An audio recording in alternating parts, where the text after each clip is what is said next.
Mydukur TDP నేత పుట్టా సుధాకర్ యాదవ్ ప్రచారంలో దూసుకుపోతున్నారు. మైదుకూరులో పెద్ద ఎత్తున టీడీపీలోకి చేరికలు జరిగాయి.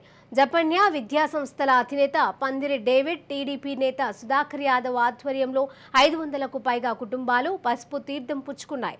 ఇక పుట్టిన గడ్డకు మేలు చేయాలన్న ఉద్దేశంతోనే రాజకీయాలలోకి వచ్చానని పందిరి డేవిడ్ అన్నారు. టీడీపీకి సేవ చేస్తున్న సుధాకర్కు అన్ని విధాల అండగా ఉంటానని పేర్కొన్నారు. మైదుకూరు నియోజకవర్గ అభివృద్ధికి కలిసికట్టుగా పనిచేస్తామని అన్నారు.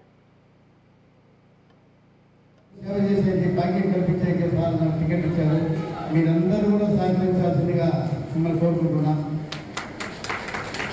నా దగ్గరికి వచ్చి ఒకటే అడిగారు, సార్ మేము పార్టీకి సేవ చేస్తాం, మాకు గుర్తింపు కావాలని చెప్పారు.